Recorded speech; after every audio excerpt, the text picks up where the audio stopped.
오늘은 영자 씨의 가슴 깊이 파고드는 이야기를 들려드리겠습니다. 저는 오늘도 혼자 아침을 먹습니다. 식탁 위에는 갓 지은 밥과 국 그리고 어젯밤 남은 반찬들이 조금씩 담겨 있습니다.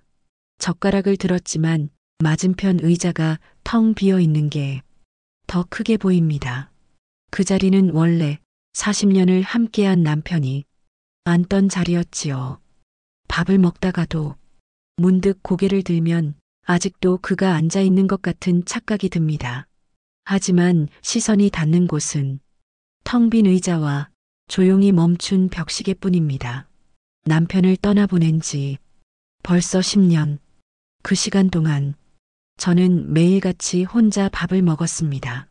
아들은 미국에서 잘 지내고 있을까? 시차 때문에 전화도 마음대로 하기 힘듭니다. 전화를 걸까 말까 손에 들고 망설이다가도 혹시 바쁘면 방해될까 싶어 그냥 내려놓습니다.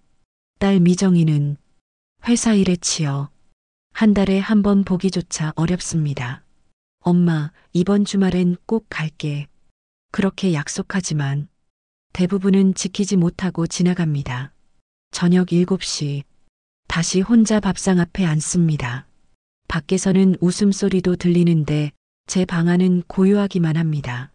텔레비전을 켜니 화려한 무대 위에서 연예인들이 웃고 떠드는 모습이 보입니다. 그 웃음소리를 들으면서 저는 더 쓸쓸해집니다. 이렇게 평생 혼자 살아야 할까? 마음 깊은 곳에서 외로움이 밀려옵니다. 밤이 되면 그 정막은 더 짙어집니다. 큰 집 안에 저 혼자만 남아 남편과 함께했던 추억을 하나하나 떠올립니다. 결혼식 날 저를 향해 웃던 얼굴, 아이들이 태어나 밤새 울던 날 함께 밤을 지새우던 순간, 은퇴 후 같이 공원 산책하며 도란도란 얘기 나누던 기억, 이 모든 장면이 눈앞에 떠오릅니다. 그때는 사소한 일상이라 생각했지만 지금은 무엇보다도 그립고 소중한 시간입니다. 저는 사진첩을 꺼내 남편의 사진을 바라봅니다. 사진 속 미소가 지금도 여전히 따뜻합니다. 저도 모르게 눈시울이 뜨거워집니다. 눈물이 뚝뚝 떨어지며 사진을 적십니다. 당신 없이 나는 왜 이렇게 작은 일에도 일이 무너지는 걸까? 스스로를 원망하면서도 남편이 보고 싶다는 생각이 가슴을 파고듭니다. 창밖을 바라봅니다. 가로등 불빛 아래 손을 잡고 걷는 부부들이 보입니다. 나이가 들어도 사랑은 여전히 계속되는 걸까요? 저도 모르게 그 부부들의 뒷모습을 한참이나 바라봅니다. 그리고 속으로 중얼거립니다. 나도 누군가와 차 한 잔 마시며 마음을 나눌 수 있다면. 다음 날 아침 평소처럼 밥상을 차렸지만 이제는 마음이 달라졌습니다. 오늘은 그냥 이렇게 살지 말고 새로운 걸 해봐야겠다. 저는 거울 앞에 서서 머리를 가다듬습니다. 문화센터에 한번 가볼까? 혼자서도 할 수 있는 걸 찾아보자고 마음을 먹습니다. 더 이상 이 고독 속에서 그저 시간만 흘려보낼 순 없으니까요. 그 작은 결심이 제 인생을 바꿀 줄은 그 순간엔 몰랐습니다. 하지만 분명히 운명 같은 만남이 저를 기다리고 있었습니다. 저는 새로운 무언가를 해보고 싶다는 생각에 용기를 내어 동네 문화센터에 등록했습니다. 요가가 몸에 좋다더라. 지인의 말이 생각나 요가반을 선택했습니다. 첫날 낯선 얼굴들과 마주 앉아 있으려니 마치 학생 시절로 돌아간 듯 긴장이 되었습니다. 내가 여기서 잘 어울릴 수 있을까? 속으로 혼잣말을 하며 살짝 굳은 몸을 풀어보았습니다. 처음 몇 번은 어색했습니다. 하지만 수업을 듣다 보니 저와 비슷한 나이대의 사람들이 많다는 걸 알게 되었습니다. 천천히 호흡을 맞추고 동작 하나하나에 집중하다 보니 머릿속이 맑아지는 기분이 들었습니다. 수업이 끝나고 땀이 조금 배어 나온 순간 한 남성이 제 앞으로 다가왔습니다. 혹시 영자님이시죠? 요가 동작이 참 우아하시네요. 그는 나이보다 정정해 보이는 신사였습니다. 자신을 박철수라고 소개했는데 올해 75살이라고 했습니다. 수업 끝났으니 차 한잔 하실래요? 순간 망설였습니다. 누군가와 이렇게 편하게 마주 앉아 본 게 얼마 만인지 기억이 나지 않았거든요. 하지만 오랜만에 찾아온 대화의 기회, 저는 고개를 끄덕였습니다. 문화센터 앞 작은 카페, 나무 냄새가 은은하게 풍기는 그곳에서 두 사람은 마주 앉았습니다. 철수 씨가 먼저 입을 열었습니다. 저도 혼자 된 지 꽤 됐습니다. 아내를 먼저 보내고 나니 세상이 참 넓고 외롭더군요. 그 말에 제 마음이 순간 울렸습니다. 나와 같은 아픔을 겪은 사람, 그런 동질감이 전해졌습니다. 저도 그래요. 혼자라는 게 생각보다 쉽지 않네요. 그날 이후 우리는 요가 수업이 끝날 때마다 자연스럽게 함께 시간을 보내게 되었습니다. 수업 후에 따뜻한 차를 마시며 대화하고 문 앞까지 바래다주는 그의 세심한 배려에 마음이 조금씩 열리기 시작했습니다. 조심히 들어가세요. 내일 또 봬요. 그가 건네는 한마디에 집에 돌아오는 길이 왠지 따뜻하게 느껴졌습니다. 밤이 되면 거울 앞에 서서 자꾸만 제 얼굴을 들여다보게 되었습니다. 예전보다 화장을 신경 쓰고 옷차림도 정성껏 고르게 되었습니다. 마치 젊은 시절 첫사랑을 다시 만난 듯 심장이 두근거리는 감정이 저를 새롭게 살아나게 만들었습니다. 저는 요가 수업을 마친 어느 날 철수 씨가 조심스럽게 제게 말을 꺼냈습니다. 오늘 날씨가 참 좋네요. 혹시 같이 공원 산책하실래요? 그 한마디에 제 심장은 괜히 쿵 내려앉았습니다. 산책이라니 이렇게 자연스럽게 누군가와 약속을 잡는 게 얼마만이던가. 저는 잠시 머뭇거리다가 곧 고개를 끄덕였습니다. 네, 좋아요. 두 사람은 나란히 문화센터 근처 작은 공원으로 향했습니다. 봄바람이 살짝 불어와 꽃향기를 실어 나르고 있었습니다. 길가에는 개나리와 벚꽃이 활짝 피어 노란빛, 분홍빛 물결을 만들어냈습니다. 오랜만에 누군가와 나란히 걷는 이 시간이 참 낯설면서도 참 따뜻했습니다. 젊었을 때는 이런 여유가 없었죠. 철수 씨가 말을 꺼냈습니다. 일만 하느라 계절이 바뀌는지도 몰랐습니다. 저는 천천히 고개를 끄덕였습니다. 맞아요. 저도 늘 밥하고 애들 키우고 남편 챙기느라 제 계절은 없었던 것 같아요. 봄꽃이 언제 피었는지, 여름 장마가 언제 끝났는지 늘 남의 일 같았죠. 순간 둘 사이에 짧은 웃음이 흘렀습니다. 마치 서로의 지난 세월을 서로의 거울 속에서 보는 듯 했기 때문입니다. 산책길에는 손을 잡고 걷는 젊은 연인도 있었고 유모차를 끄는 젊은 부모도 있었습니다. 그 풍경 속에서 우리는 그저 묵묵히 걸었습니다. 혹시 여행 좋아하세요? 철수 씨가 물었습니다.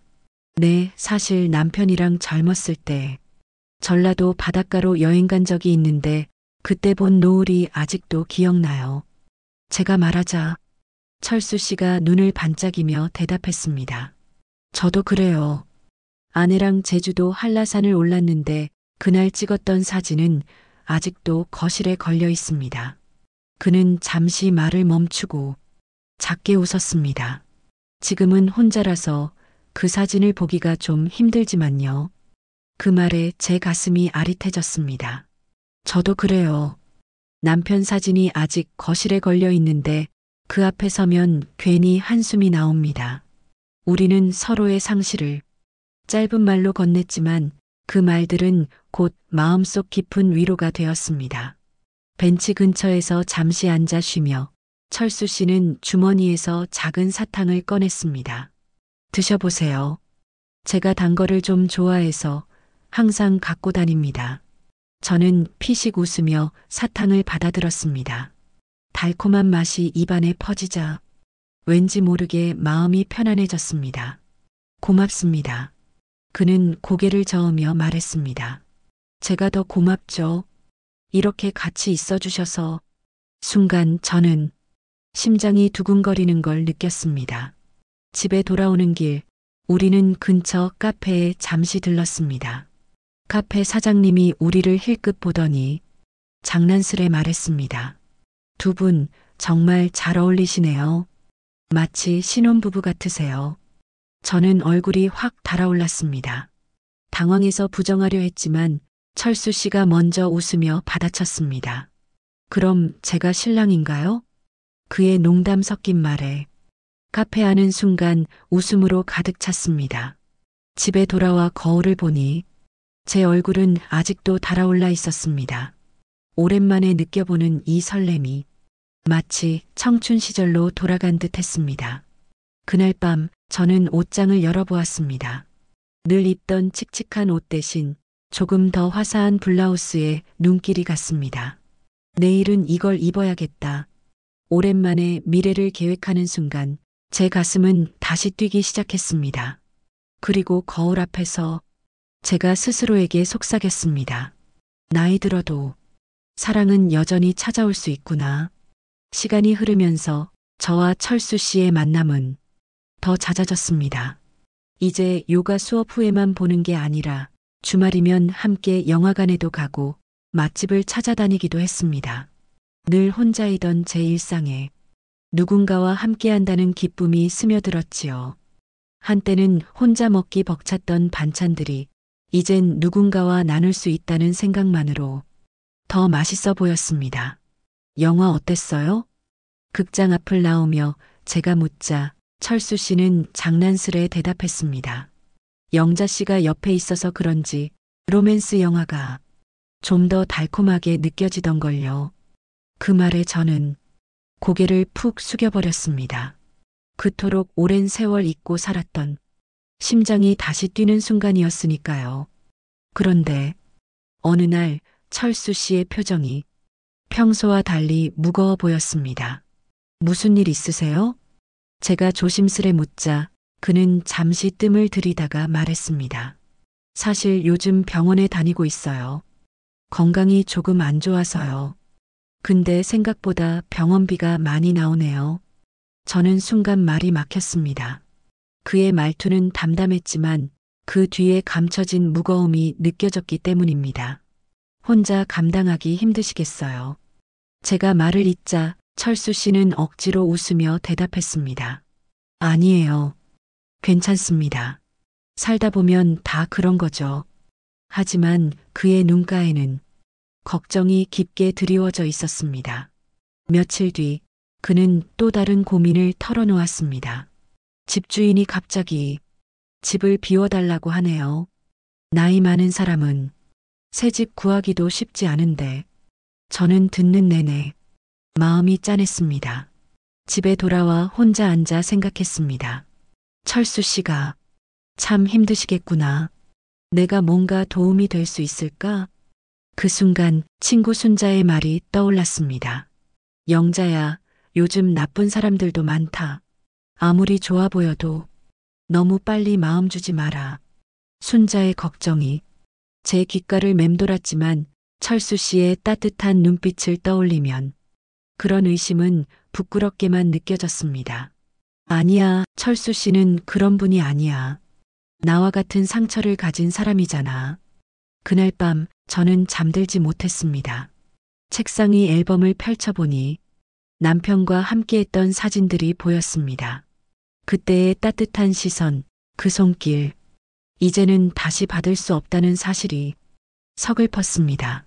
하지만 철수 씨와 함께라면 다시 그 온기를 느낄 수 있을 것 같았습니다. 이게 사랑일까? 아니면 외로움 때문일까?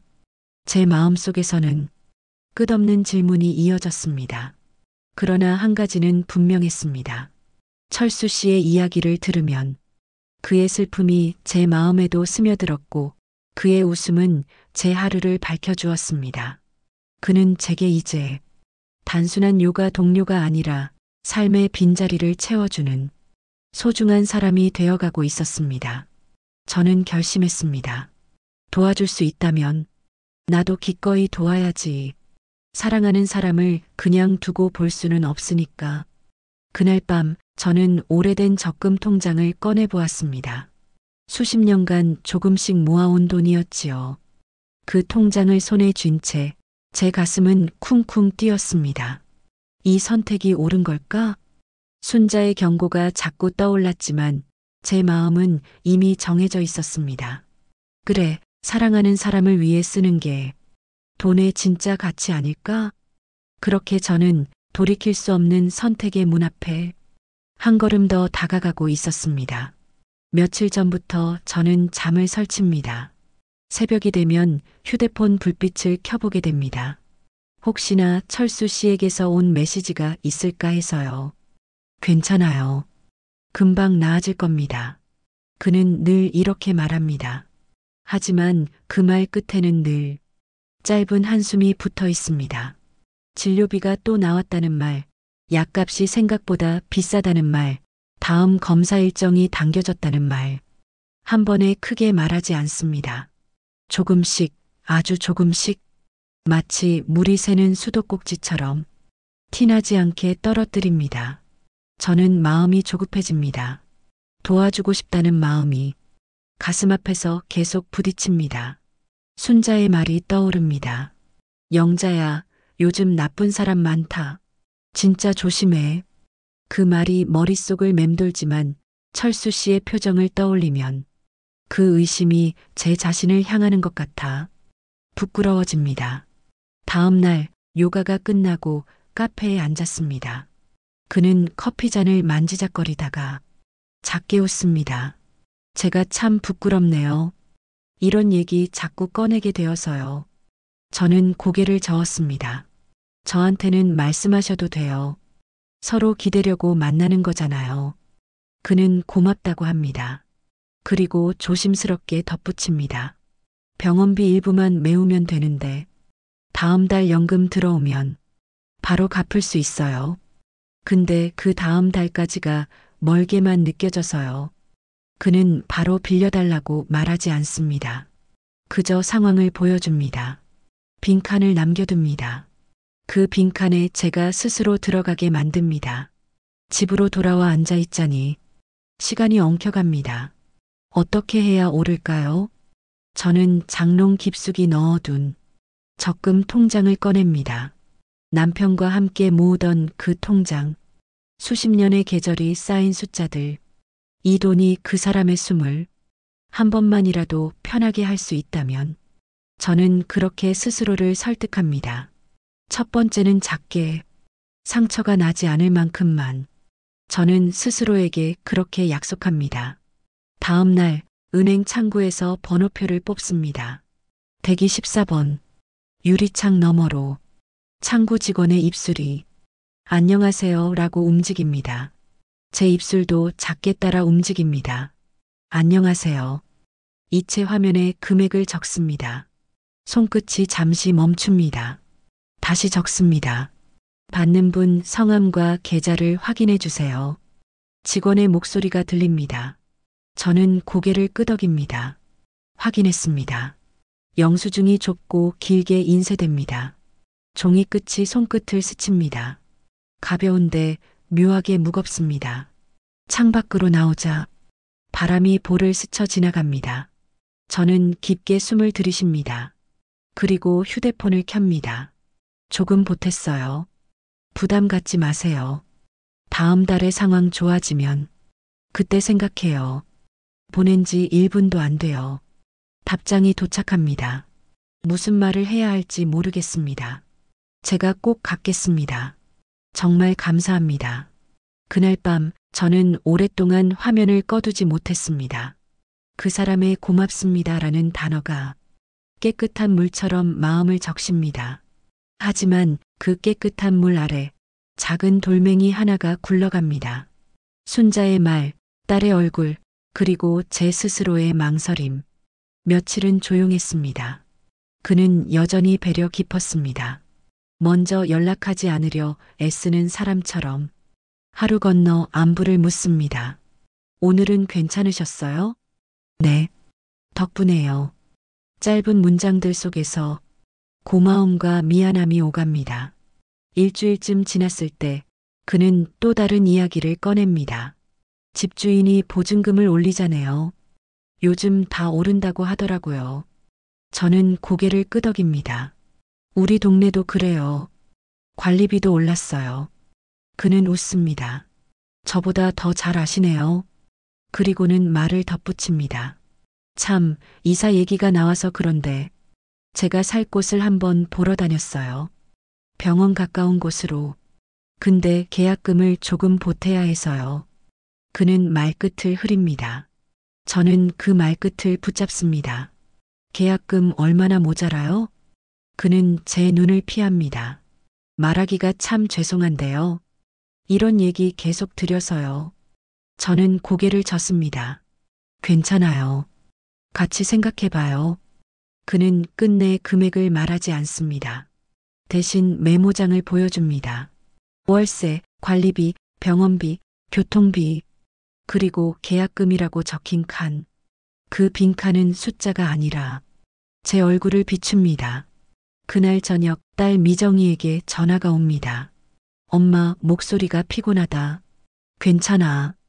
별일 없어? 그분은 잘 지내? 딸의 질문이 공기 속에서 한 박자 묵습니다. 응, 사람 괜찮아. 제가 그렇게 말하자 딸은 한숨을 쉽니다. 엄마, 도와주는 건 좋은데 서류를 남겨. 꼭 계약서 같은 거. 저는 고집스런 자신이 됩니다. 무슨 서류야? 그 정도는 사람 믿고 하는 거지. 전화를 끊고 나니 집안이 조용합니다. 냉장고 돌아가는 소리, 시계 초침 소리, 그리고 창문에 부딪히는 바람. 다음 날 저는 다시 은행에 갑니다. 이번에는 창구 대신 기계 앞으로 갑니다. 화면이 밝습니다. 숫자가 크게 떠 있습니다. 손가락을 올렸다가 뗐다가 다시 올립니다. 타인 계좌 이체. 저는 제 이름을 한번 떠올리고 그의 이름을 떠올립니다. 숫자가 길게 늘어섭니다. 처음보다 많은 숫자들. 확인. 비밀번호. 진동. 이체가 완료되었습니다. 현관으로 돌아오는 길, 손에 든 영수증이 이상하게 뜨겁습니다. 한동안 문 앞에 서서 숨만 쉽니다. 그날 밤 그는 길게 메시지를 보냅니다. 제가 얼마나 부끄러운지 모릅니다. 다음 달에 꼭 정리하겠습니다. 영자님이 아니었으면 정말 버티지 못했을 겁니다. 평생 잊지 않겠습니다. 저는 휴대폰을 가만히 내려놓습니다. 그리고 두 손으로 얼굴을 가립니다. 고맙다는 말이 이토록 아프게 들릴 줄 몰랐습니다. 믿는다는 마음이 이토록 무겁게 내려앉을 줄 몰랐습니다. 하루, 이틀, 사흘. 그는 변함없이 다정합니다. 요가 끝나면 문 앞까지 바래다 주고 식당에서는 제 자리를 먼저 당겨줍니다. 횡단보도에서는 제 발에 맞춰 섭니다. 그 모든 다정함이 한때는 봄바람 같았는데 이제는 장마비처럼 무겁습니다. 사라질까봐, 그치지 않을까봐. 어느 날 그는 편지 한 장을 내밉니다. 대충이라도 받아두세요. 볼펜으로 꾹꾹 눌러 쓴 글씨. 빌린 금액, 날짜, 갚겠다는 약속, 이름. 저는 그 종이를 바라봅니다. 종이는 얇고 글씨는 진합니다. 고마워요. 꼭 필요해서 드린 건 아니에요. 제가 말하자 그는 머쓱하게 웃습니다. 저도 제가 싫어 보이는 게 싫어서요. 집으로 돌아와 그 종이를 책갈피처럼 끼워둡니다. 한 권은 남편의 산문집, 한 권은 제가 좋아하는 시집. 그 종이가 책 사이에서 하루에 한 번씩 저를 부릅니다. 살짝 삐져나온 끝을 볼 때마다 제 심장도 살짝 비집고 나옵니다. 순자가 전화를 합니다. 영자야, 얼굴 보자. 저는 미룹니다. 이번 주는 좀 바쁘다. 사실 바쁘지 않습니다. 그냥 제 얼굴이 걱정으로 얼룩져 있을까봐 보여주기 싫습니다. 밤이 깊어지면 자꾸 계산을 하게 됩니다. 처음 도왔던 금액, 두 번째 금액, 남은 적금, 남은 연금, 그리고 제 숨. 사람을 믿는 일과 제 삶을 지키는 일이 저울 위에서 덜컹거립니다. 저는 스스로에게 묻습니다. 지금 이 선택이 사랑일까? 아니면 외로움의 변명일까? 다음 주 그는 검사를 받는 날이라고 합니다. 아침 일찍 메시지가 옵니다. 끝나고 전화드릴게요. 점심이 지나고 오후가 지납니다. 저녁이 다 돼서야 전화가 옵니다. 목소리가 조금 쉬어 있습니다. 별일 아니랍니다. 약만 바꾸면 된대요. 걱정 끼쳐 죄송합니다.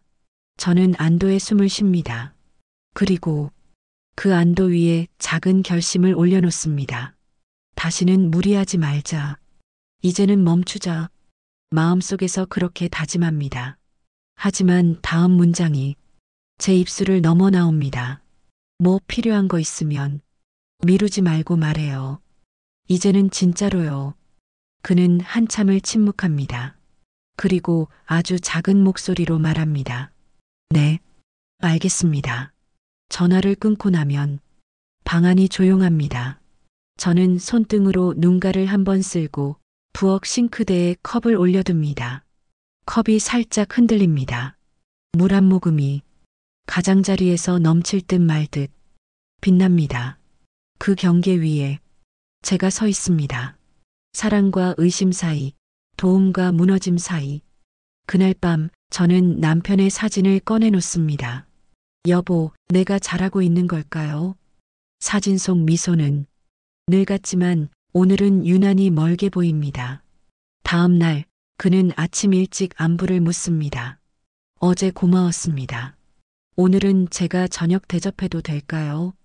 작게라도요. 저는 잠시 망설입니다. 그리고 알겠다고 답합니다. 우리는 오래된 국밥집에 앉습니다. 실내는 따뜻하고 국물은 진하고 공기는 조용합니다. 그는 젓가락을 내려놓고 말합니다. 영자님이랑 있으면 제가 사람으로 돌아오는 기분입니다. 그 말이 제 뼈에 닿습니다. 저는 그가 사라질까봐 더 꽉 쥐고 싶어집니다.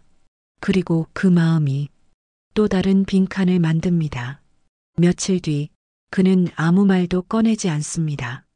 대신 초인종을 누르고도 문 앞에서 한참을 서 있습니다. 저는 먼저 꺼내어 줍니다. 무슨 일 있어요? 그는 고개를 젖힙니다. 아니에요. 제가 요즘 너무 약해진 것 같습니다. 그 말이 문득 두렵습니다. 약해지는 사람을 버릴 수 있는 사람으로 제가 될까봐. 그날 밤 저는 다시 한번 통장을 꺼냅니다. 그리고 속으로 천천히 읊습니다. 처음 건넨 날, 두 번째 건넨 날, 그가 건넨 종이, 그가 보여준 다정함. 마지막으로 제 이름을 한번 부릅니다. 영자야, 정신 차리자. 그럼에도 저는 다음 날 은행에 갑니다. 기계 앞에서 한 번, 두 번, 세 번 손가락을 멈추었다가 다시 움직입니다. 진동이 울립니다. 이체가 완료되었습니다. 문이 닫히고 세상이 조용해집니다. 집에 돌아와 현관에 서서 신발을 벗습니다. 발 뒤꿈치가 바닥에 닿을 때 심장이 한번 크게 뜁니다. 이번이 마지막이다. 저는 속으로 그렇게 씁니다. 마치 계약서 마지막 줄에 제 이름을 쓰듯이. 그날 밤 그의 메시지는 눈물 자국처럼 길게 도착합니다. 영자님, 제가 사람답게 버틸 수 있도록 기회를 주셔서 감사합니다. 정말로 갚겠습니다. 약속드립니다. 저는 화면을 끄고 천장을 봅니다. 감사라는 단어가 이제는 칼처럼 반짝입니다. 그리고 저는 아주 작게 아무도 듣지 못하게 혼잣말을 합니다. 제발 내가 틀리지 않았기를. 제발 이번이 마지막이기를. 제발 사랑이 맞기를. 며칠 동안은 참으로 평온한 시간이 이어졌습니다. 아침에 눈을 뜨면 문득 오늘도 철수 씨와 함께 할 수 있겠구나 하는 기대가 저를 일으켜 세우곤 했습니다. 그와 함께 요가 수업을 듣고 수업이 끝나면 가벼운 차 한 잔을 나누며 세상 돌아가는 이야기를 주고받는 그 시간이 얼마나 따뜻하고 소중했는지 모릅니다. 혼자 집에 있을 때는 텅 빈 벽만 바라보며 허전함을 달래야 했지만 이제는 누군가를 기다린다는 설렘이 제 삶을 채우고 있었지요. 아, 나도 다시 웃을 수 있구나. 제 마음속에서 봄 기운 같은 희망이 차올랐습니다. 그런데 어느 날 딸 미정이에게서 전화가 걸려왔습니다. 늘 바쁜 아이인데 그날따라 목소리가 묘하게 날카로웠습니다. 엄마, 지난번에 말씀하신 그분 박철수 씨 말이에요. 엄마, 혹시 너무 믿지 마세요. 조금 조심하셔야 할 것 같아요. 갑작스러운 말에 저는 가슴이 철렁 내려앉았습니다. 왜? 무슨 일 있니? 무슨 소리를 하는 거야? 미정이는 한참 머뭇거리더니 마침내 조심스레 말을 꺼냈습니다. 며칠 전 제가 백화점 카페에 들렀는데 박철수 씨가 다른 아주머니와 함께 앉아 계시더라고요. 근데 엄마한테 하던 말투랑 똑같이 손까지 꼭 잡고 있었어요. 엄마, 제가 잘못 본 걸까요? 저는 억지로 웃으며 대답했습니다. 아니야, 아마 내가 착각했을 거야. 철수 씨는 그런 분이 아니셔. 하지만 제 목소리에는 떨림이 묻어났습니다. 전화를 끊고 나서도 머릿속은 온통 혼란뿐이었습니다. 그의 따뜻한 눈빛, 다정한 말투, 정말 진심이 아니었을까요? 며칠 뒤 문화센터에 나갔을 때였습니다. 수업이 끝나고 복도에서 짐을 챙기고 있는데 나이 지긋한 다른 할머니 한 분이 조심스럽게 제게 다가왔습니다. 혹시 영자 씨, 박철수 씨 아세요? 저는 순간 움찔하며 대답했습니다. 네, 알긴 아는데요. 왜 그러세요? 그 할머니는 제 손을 꼭 잡고 한숨을 내쉬며 말했습니다. 저도 그분에게 속았어요. 처음엔 참 친절하고 외로운 제 얘기를 들어주더니 결국 돈 문제를 꺼내더라고요. 저 말고도 이미 몇 분이 피해를 보셨대요. 저는 순간 귀를 의심했습니다. 아니에요. 그럴 리가 없어요. 철수 씨는 진심이셨을 거예요. 입으로는 그렇게 말했지만 제 가슴은 쿵쾅거리며 무너져 내렸습니다. 집으로 돌아오는 발걸음은 그 어느 때보다 무거웠습니다. 그와 함께 걸었던 길, 함께 웃던 카페의 풍경들이 모두 조롱처럼 느껴졌습니다. 그날 저녁 철수 씨와 약속이 있었지만 그는 끝내 나타나지 않았습니다. 전화를 걸어도 받지 않고 보낸 메시지에는 답이 없었습니다. 혹시 무슨 일이 생긴 건 아닐까? 아니면 정말로 불안과 두려움이 뒤섞여 밤새 잠을 이룰 수가 없었습니다. 다음 날도 그 다음 날도 문화센터에서 그의 모습을 볼 수 없었습니다. 늘 앉던 자리가 텅 비어 있는 것을 보는 순간 제 가슴은 서늘한 바람이 스쳐 지나가는 듯 했습니다. 거울 속 제 얼굴을 바라보니 피곤에 지친 두 눈, 희망을 잃어버린 표정만이 서 있었습니다.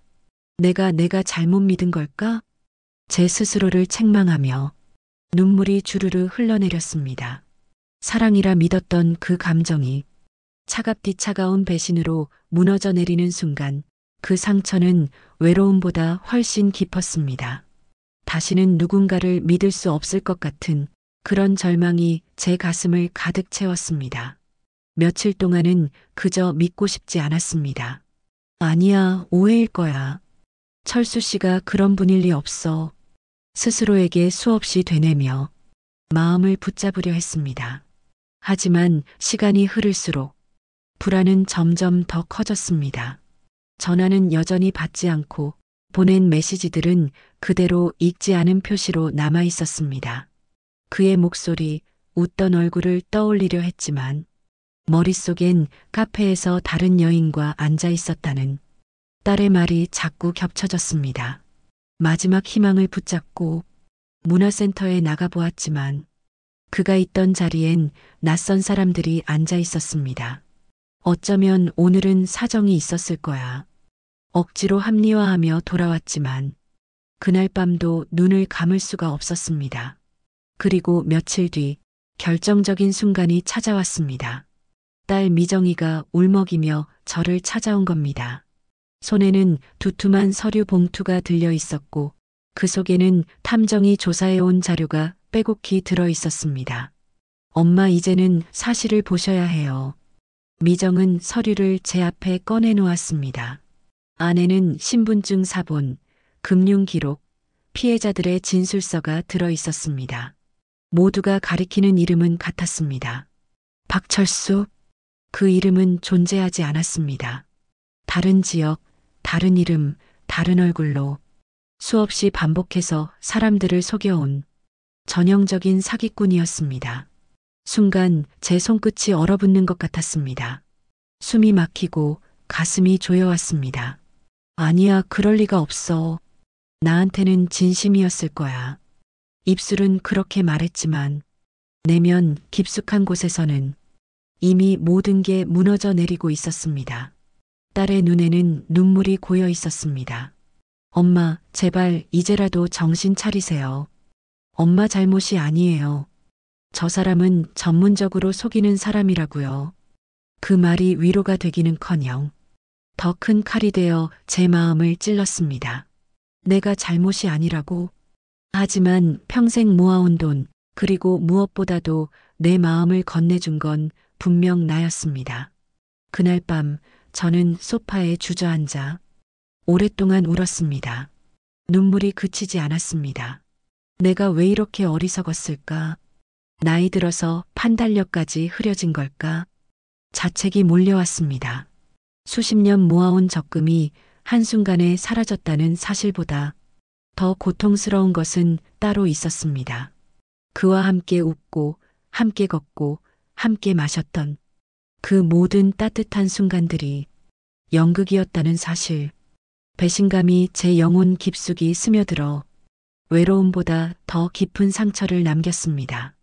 밤새 뒤척이다가 새벽녘 거울 앞에 서보았습니다. 비친 얼굴은 초췌했고 눈가엔 깊은 주름이 드리워져 있었습니다. 이제 누구를 믿고 살아야 하지? 세상이 무섭고 사람을 만나는 것이 두려워졌습니다. 그의 목소리를 떠올리면 가슴이 아프고 그의 미소를 떠올리면 치가 떨렸습니다. 사랑이라고 믿었던 것이 이토록 잔혹한 배신으로 끝날 줄은 정말 상상조차 하지 못했습니다. 그날 이후 저는 집 밖으로 나가지 않았습니다. 전화도 받지 않았고 문을 두드리는 소리에도 몸을 숨겼습니다. 외부와의 모든 연결을 끊고 마치 세상에서 사라진 사람처럼 지냈습니다. 하지만 마음속에서는 끊임없이 그의 목소리가 메아리 쳤습니다. 영자 씨, 당신밖에 없어요. 당신이 있어서 제가 버틸 수 있었어요. 그 말들이 날카로운 가시처럼 박혀 매 순간 저를 찔렀습니다. 창밖에선 이웃들이 웃으며 산책하는 모습이 보였지만 저는 차마 그들 속으로 나설 수 없었습니다. 모든 것이 두려웠습니다. 내가 느낀 모든 행복이 가짜였다면 앞으로의 삶에서 무엇을 붙잡아야 할지 알 수 없었기 때문입니다. 저는 그렇게 외로움보다 더 깊은 절망, 배신감이라는 새로운 감옥 속에 갇혀버렸습니다. 시간은 잔인하면서도 한편으론 약이 되었습니다. 처음 몇 주간은 아무것도 할 수 없었습니다. 세상을 향해 문을 닫고 전화기도 꺼둔 채 그저 소파에 주저앉아 눈물로 하루를 버텼습니다. 배신감은 외로움보다 훨씬 더 깊고 차가웠습니다. 내가 건넨 마음이, 내가 믿은 눈빛이 전부 다 계산된 연극이었다니 스스로를 바보라고 자책했고 다시는 누구도 믿지 않겠다고 다짐했습니다. 그런데 그런 저를 붙잡아 준 건 바로 제 딸과 오래된 친구들이었습니다. 엄마 잘못이 아니에요. 사람을 믿은 게 죄는 아니잖아요. 미정이의 눈물 어린 위로는 제 마음을 조금씩 녹였습니다. 친구 순자는 제 손을 꼭 잡고 말했습니다. 영자야, 세상에 나쁜 사람도 있지만 그래도 아직 좋은 사람들도 있어. 너 지금은 무섭고 두렵겠지만 절대로 혼자가 아니야. 그 말들이 없었다면 저는 아마 여전히 어둠 속에 갇혀 있었을지도 모릅니다. 2달이 지나고서야 조심스레 다시 문화센터 문을 열었습니다. 이번에는 요가가 아니라 서예반이었습니다. 붓을 잡고 흰 종이 위에 한 획 한 획을 눌러 쓰는 동안 마음속에 복잡한 감정들이 서서히 흘러내리는 듯 했습니다. 인생은 나를 배신할 수 있다. 그러나 나는 나를 배신하지 않는다. 그렇게 스스로에게 다짐하듯 굵은 먹선을 그어 내려갔습니다. 서예반 사람들과 천천히 인사를 나누고 작은 대화부터 시작했습니다. 이번엔 성급하지 않게 충분히 시간을 두고 상대방을 오래 지켜보면서 조금씩 관계를 쌓아갔습니다. 혼자 있는 시간도 이제는 두렵지 않았습니다. 책을 읽고 음악을 듣고 때로는 창밖을 바라보며 내 삶이 아직 끝나지 않았음을 조용히 확인했습니다. 어느 날 일기를 쓰다 문득 깨달았습니다. 나이와 상관없이 사랑은 언제든 찾아올 수 있다. 그러나 그만큼 지혜롭게 선택해야 한다.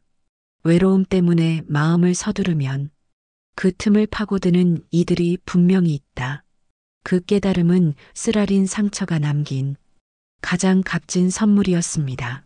저는 더 이상 사랑을 두려워하지 않기로 했습니다. 다만 서두르지 않고 내 자신을 먼저 사랑하는 방법을 배우기로 했습니다. 시간이 흐르며 제 삶은 조금씩 다시 빛을 찾기 시작했습니다. 새로 사귄 서예반 친구들과 작은 전시회도 열고 웃으며 사진을 찍었습니다. 도서관 창가에서 햇살을 받으며 책장을 넘기는 순간 저는 제 안에 여전히 살아있는 작은 소녀를 발견했습니다. 외로움은 여전히 찾아옵니다.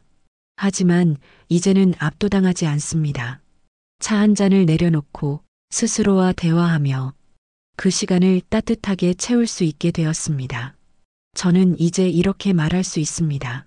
사람에게 속아 큰 상처를 받았지만 그 경험 덕분에 오히려 내가 더 강해졌다는 것을요. 그리고 또 이렇게 다짐합니다. 다음에는 더 지혜롭게 선택할 거야. 외로움에 휘둘리지 않고 내 삶의 주인으로서 끝까지 당당하게 살아갈 거야. 이제 제 얼굴에는 예전처럼 웃음이 돌아왔습니다. 상처는 남았지만 그 상처가 저를 무너뜨리진 않았습니다. 오히려 더 단단한 제가 되었습니다. 이제 저는 압니다. 진정한 행복이란 누군가를 맹목적으로 의지하는 것이 아니라 스스로를 아끼고 존중하는 마음에서 시작된다는 것을요. 그리고 그 마음으로 다시 사람을 바라볼 때 그때 비로소 진짜 사랑도 제 길을 찾아올 것이라는 걸요. 오늘의 이야기는 여기까지입니다. 혹시 지금 제 이야기를 들으시며 홀로 계신 분들이 있다면 꼭 전해드리고 싶습니다. 당신은 혼자가 아닙니다. 누군가의 잘못이 당신의 가치가 아닙니다. 당신의 삶은 여전히 빛나고 있습니다. 저도 여전히 하루하루 그 빛을 따라 걸어가고 있습니다. 감사합니다.